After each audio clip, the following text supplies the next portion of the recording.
Hi everyone, मैं हूं Nishant entry elevate Hindi से लेके आ गया हूं आपके लिए एक और नई संडे स्पेशल वीडियो। दोस्तों, आज की इस वीडियो में हम जिस टॉपिक के बारे में डिस्कस करने जा रहे हैं वो बिगिनर्स के बीच में बहुत ही ज्यादा पॉपुलर है। और ऐसी काफी सारी क्वेरीज मुझे रेगुलरली आती रहती है कि सर, मैं प्रोग्रामिंग में एकदम नया हूं, सबसे पहले कौन सी प्रोग्रामिंग लैंग्वेज से मैं लर्न करना शुरू करूं, या फिर सर मैं इस करियर फील्ड में जाना चाहता हूं, तो प्लीज सजेस्ट कि मैं कौन सी प्रोग्रामिंग लैंग्वेज को सबसे पहले लर्न करूं। तो आज की इस वीडियो को एंड तक देखिए, आपके सारे के सारे डाउट्स यहीं से क्लियर हो जाने वाले हैं, इस बात की गारंटी मैं आपको देता हूं। तो without any further ado, let's dive in. तो दोस्तों, अगर आप इस वीडियो को देख रहे हैं और आपके मन में भी यही डाउट आ रहा है कि कौन सी प्रोग्रामिंग लैंग्वेज सबसे पहले लर्न करना शुरू करूं, तो आप दो कैटेगरीज में बिलोंग कर सकते हैं। सबसे पहली कैटेगरी ये है कि आप कोई स्टूडेंट है, फिलहाल आप स्कूल में हैं या कॉलेज में है, और आपके सिलेबस में, आपके करिकुलम में ऑलरेडी कोई प्रोग्रामिंग लैंग्वेज प्रिस्क्राइब्ड है जो आपको सीखनी है फॉर योर करिकुलम। तो इस केस में बहुत ही क्लियर कट आंसर आपका आ जाता है कि जो भी प्रोग्रामिंग लैंग्वेज आपके करिकुलम में या आपके सिलेबस में है, फिर वो C++ हो, जावा हो, JS हो, पाइथन हो, कुछ भी हो, सबसे पहले आप उसी प्रोग्रामिंग लैंग्वेज को सीखिए, सबसे पहले उसी को लर्न कीजिए। बिल्कुल क्लियर कट आंसर है आप लोगों की। अब बात करते हैं दूसरी कैटेगरी की, जो कि स्टूडेंट नहीं है और इंडिपेंडेंटली कोई प्रोग्रामिंग लैंग्वेज सीखना चाहते हैं, उन पे कोई कंपल्शन नहीं है कि आपको यही प्रोग्रामिंग लैंग्वेज सीखनी है। उस केस में ऐसे लोग कौन सी प्रोग्रामिंग लैंग्वेज को सीखना शुरू कर सकते हैं? तो दोस्तों, यहाँ पर आपकी फर्स्ट प्रोग्रामिंग लैंग्वेज के लिए आपके पास दो चॉइस है।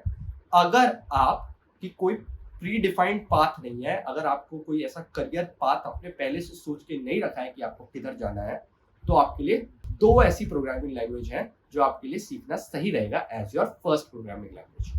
कौन कौन सी है ये दो प्रोग्रामिंग लैंग्वेज? ये है पाइथन और जावा। दोनों के अपने अपने बेनिफिट्स हैं, दोनों के अपनी अपनी लिमिटेशन है।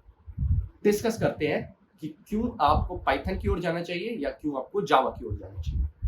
तो दोस्तों, अगर आपका माइंडसेट ऐसा है कि आपको जल्दी से जल्दी प्रोग्रामिंग को सीखना है, ठीक है, तो इस केस में आप पाइथन को पिक करिए। पाइथन को पिक करने के और भी बहुत सारे बेनिफिट्स हैं जो मैं इस वीडियो में बाद में बताऊंगा, लेकिन फिलहाल मैं आपको ये बता देता हूं कि पाइथन एक एक्सट्रीमली बिगिनर फ्रेंडली लैंग्वेज है। अगर आप प्रोग्रामिंग में एकदम नए हैं, पाइथन सीखना आपके लिए बहुत बहुत ईजी रहेगा और आप सिर्फ 2 से 3 हफ्ते पाइथन सीख के कोड करना शुरू कर सकते हैं। इवन आप प्रोजेक्ट्स भी उठा सकते हैं प्रोग्रामिंग अच्छे से सीखने के बाद इन पाइथन। दूसरा ऑप्शन जो आपके लिए एज अ बिगिनर, जिसको नहीं पता है कि उसको किस करियर पाथ में जाना है, उन लोगों के लिए दूसरा जो ऑप्शन है वो है जावा। तो दोस्तों, जावा को भी सीखने के अपने फायदे हैं। सबसे जो बड़ा फायदा है वो ये है कि जावा अगर आप सीख गए तो आपको ऑब्जेक्ट ओरिएंटेड प्रोग्रामिंग और कुछ ऐसे सॉफ्टवेयर डेवलपमेंट प्रिंसिपल्स जैसे कि सॉलिड प्रिंसिपल, इन सब में आपकी बहुत अच्छी ग्रास्प हो जाएगी। जावा को सीखने में आपको पाइथन से ज्यादा समय लग सकता है, बट यहां से जो आपके कॉन्सेप्ट्स डेवलप होंगे, जो चीजें आपको सीखने के लिए मिलेगी, वो आपको इन फ्यूचर बहुत ज्यादा हेल्प करेंगी जब आप एक सॉफ्टवेयर इंजीनियरिंग रोल या एक फुल स्टैक डेवलपर रोल के लिए अप्लाई कर रहे हैं। इसीलिए अगर आप जावा के साथ जाते हैं तो आपको in the future job search करने में भी बहुत ज्यादा दिक्कत नहीं होगी। जावा के भी अपने फायदे हैं जो मैं इस वीडियो में आगे डिस्कस करने वाला हूं। तो दोस्तों, अब बात करते हैं कि अगर आप कंप्लीट बिगिनर हैं बट आपको थोड़ा बहुत अंदाजा है कि आपको किस करियर फील्ड में आपको ट्रांजिशन करना है, किस करियर फील्ड में आपको जाना है, तो ऐसे लोगों के लिए मैं यहाँ पर पूरा आपको गाइडेड पाथ बता देता हूँ कि आप किस फील्ड में जाना चाहते हैं, तो आपको कौन सी प्रोग्रामिंग लैंग्वेज आपके लिए सीखना सबसे सही रहेगा। सबसे पहले बात करते हैं फ्रंट एंड डेवलपर्स की। तो अगर आप फ्रंट एंड डेवलपर या यूआई डेवलपर बनना चाहते हैं, तो उसके लिए जो चीजें आपको सीखनी है, जो लैंग्वेजेस आपको सीखनी है, वो है HTML, CSS और जावास्क्रिप्ट।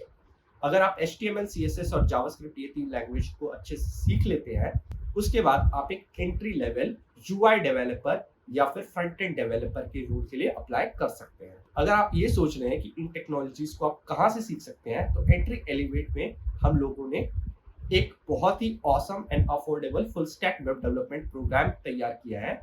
वहां पर जाके आप इन तीनों टेक्नोलॉजीज को जो मैंने अभी डिस्कस की, उन्हें सीख सकते हैं। वीडियोस ऑलरेडी अपलोड हो चुकी है। फ्रंट एंड डेवलपमेंट में आपको फिर बाद में कुछ फ्रेमवर्क्स भी सीखने होंगे जैसे कि रिएक्ट या एंगुलर। बट यहाँ पर गुड न्यूज ये है कि अगर आपने जावास्क्रिप्ट, एचटीएमएल और सीएसएस ये अच्छे से सीख लिया होगा तो रिएक्ट और एंगुलर को भी सीखने में आपको बहुत ज्यादा मुश्किलों का सामना नहीं करना पड़ेगा। आप बहुत ही इजीली इन फ्रेमवर्क्स को भी सीख जाएंगे। अब बात करते हैं दूसरी करियर फील्ड की, जो कि है बैकएंड डेवलपर्स। तो दोस्तों, बैकएंड डेवलपर्स के लिए जो प्रोग्रामिंग लैंग्वेजेस है जो मोस्ट प्रेफर्ड है वो है जावास्क्रिप्ट अगर आप एक नोड जेएस डेवलपर बनना चाहते हैं, या जावा अगर आप जावा स्प्रिंग बूट में बैकएंड लिखना चाहते हैं। तो दोस्तों, इन दोनों में मैं आपको रिकमेंड करूंगा, अगर आपको बिल्कुल अंदाजा नहीं है तो आप जावास्क्रिप्ट को प्रेफर कीजिए, क्योंकि जावास्क्रिप्ट अगर आप सीख जाते हैं तो आप फ्रंट एंड और बैक एंड इन दोनों बेसिस को कवर कर देंगे और आप एक फुल स्टैक डेवलपर के रोल के लिए भी अप्लाई कर सकते हैं। तो इसी के साथ मैं आ जाता हूँ तीसरी करियर चॉइस पे, जो कि है full stack web developer. Full stack web developer के तौर पर अगर आप अपना करियर बनाना चाहते हैं तो आप वहां पे जावास्क्रिप्ट के साथ गलत जा ही नहीं सकते हैं। मैंने ऑलरेडी डिस्कस कर लिया है कि फ्रंट एंड टेक्नोलॉजीज में आपको जावास्क्रिप्ट की जरूरत पड़ेगी, और बैक एंड टेक्नोलॉजीज में भी अगर आप नोड जेएस में अपना सर्वर लिख रहे हैं नोड एक्सप्रेस की मदद से, तो वहां पर भी आपको जावास्क्रिप्ट की जरूरत पड़ेगी। तो इसीलिए अगर आप जावास्क्रिप्ट में प्रोफिशिएंट हो जाते हैं तो फुल स्टैक वेब डेवलपमेंट की अपॉर्चुनिटीज भी आपके लिए खुल जाती है। अब बात करते हैं चौथी करियर फील्ड की, जो कि है एआई, एमएल या फिर डेटा साइंस, डेटा एनालिटिक्स। इन सब टाइप की फील्ड्स में अगर आप जाना चाहते हैं तो इन करियर फील्ड्स के लिए जो प्रोग्रामिंग लैंग्वेज आपको सबसे पहली सीखनी चाहिए वो है पाइथन। अगर आप ये सारी फील्ड्स जो भी मैंने आपको कही, एआई, एमएल, डेटा साइंस या फिर डेटा एनालिसिस, इन सारी फील्ड्स में पाइथन का सबसे ज्यादा यूज हो रहा है। As a first programming language आप पाइथन सीख सकते हैं to get started with in these fields. अगला करियर ऑप्शन जो है वो है मोबाइल ऐप डेवलपमेंट का। तो दोस्तों, इसमें अगर आप iOS डेवलपर बनना चाहते हैं तो आप स्विफ्ट सीखिए। स्विफ्ट वो लैंग्वेज है जिससे आप iOS के एप्स को डेवलप कर सकते हैं। वहीं अगर आप एंड्रॉयड एप्स को डेवलप करना चाहते हैं तो उसके लिए आप जावा या कॉटलिन, इन दोनों में से कोई एक प्रोग्रामिंग लैंग्वेज चूज करके उसे सीख सकते हैं, जिसमें आप एंड्रॉयड एप्स को क्रिएट कर सकते हैं। ऑलराइट, इसके साथ साथ अगर आप कोई हाइब्रिड ऐप क्रिएट करना चाहते हैं, ठीक है, जो iOS, एंड्रॉयड, वेब तीनों पे चल जाए, तो आप रिएक्ट नेटिव का यूज कर सकते हैं। रिएक्ट नेटिव एक फ्रेमवर्क है, उसके लिए जो आपको जिस लैंग्वेज को सीखने की जरूरत पड़ेगी वो है जावास्क्रिप्ट। जावास्क्रिप्ट आप अच्छे से सीख जाएंगे तो रिएक्ट नेटिव फ्रेमवर्क या फिर दूसरे फ्रेमवर्क्स भी अवेलेबल हैं जैसे कि आयोनिक, इनको सीखने में आपको ज्यादा दिक्कतों का सामना नहीं करना पड़ेगा अगर आप ऑलरेडी जावास्क्रिप्ट सीख चुके हैं तो दोस्तों, अब अगली करियर फील्ड की बात करते हैं जो कि है गेम डेवलपमेंट। तो दोस्तों, अगर आप भी एक गेम डेवलपर बनना चाहते हैं, अगर आपका भी पैशन है कि आप कोई गेम डेवलप करें, तो उसके लिए जो दो प्रोग्रामिंग लैंग्वेजेस आपको सीखने के लिए मिलती हैं वो है C++ और C#।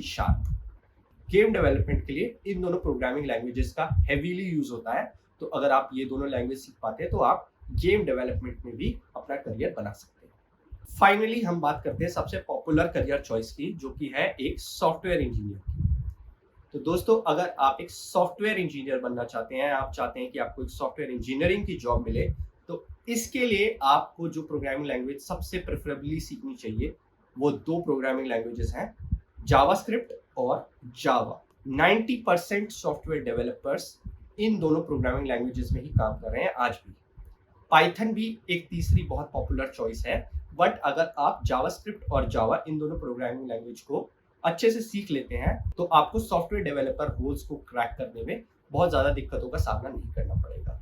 बट इस बात को ध्यान रखिएगा that just learning a programming language is not enough to transition into any of these career fields. आपको प्रोग्रामिंग लैंग्वेजेस के साथ साथ और भी कई सारी चीजों को सीखना जरूरी है, जैसे कि आपको डेटा स्ट्रक्चर एंड एल्गोरिथम्स को सीखना जरूरी है, क्योंकि इससे रिलेटेड क्वेश्चंस जो है आपको इंटरव्यू में फेस करने के लिए मिल सकते हैं। तो कहाँ से सीखें, इसके लिए भी आपको घबराने की जरूरत नहीं है। भले ही आप एक फुल स्टैक डेवलपर बनना चाहते हो, फ्रंट एंड डेवलपर बनना चाहते हो, बैक एंड डेवलपर बनना चाहते हो या एक सॉफ्टवेयर इंजीनियर बनना चाहते हो, एंट्री एलिवेट हिंदी में हमने आप सबका ख्याल रखा हुआ है। एंट्री एलिवेट में हमारे चैनल में आपको डेटा स्ट्रक्चर एंड एल्गोरिथम का भी कोर्स मिल जाएगा जो कि जावा में लिखा है। आपको पाइथन का भी बेसिक प्रोग्रामिंग कोर्स मिल जाएगा जिसका यूज करके आप पाइथन प्रोग्रामिंग में भी स्टार्ट कर सकते हैं। अगर आपको एक फ्रंट एंड डेवलपर बनना है तो हमारे चैनल पे ऑलरेडी HTML की पूरी प्लेलिस्ट अपलोडेड है। एक फुल स्टैक डेवलपर बनने के लिए जितनी सारी प्रोग्रामिंग लैंग्वेज या फिर अलग टेक्नोलॉजीज की जरूरत पड़ती है, इन सब को हमने बहुत ही डिटेल में अपने कोर्स में कवर किया हुआ है, जो कि है full stack web developer program by एंटीग्रेटर। तो अगर आप भी फुल स्टैक वेब डेवलपमेंट में अपना करियर बनाना चाहते हैं तो हमारा एक बहुत ही ऑसम एंड अफोर्डेबल सा कोर्स है, जिसका लिंक आपको डिस्क्रिप्शन में मिल जाएगा। वहां पर एक फॉर्म मिलेगा आपको, उसको भर दीजिए and our team will get back to you as soon as possible. तो दोस्तों, ये थी हमारी कुछ discussion about which programming language you should choose as your first programming language. तो अगर आपको ये वीडियो अच्छी लगी हो तो वीडियो को लाइक कर दीजिए, चैनल को सब्सक्राइब कर दीजिए और नोटिफिकेशन बेल को दबाना बिल्कुल मत भूलिए। मिलता हूं आपसे अगली वीडियो में, तब तक के लिए बाय।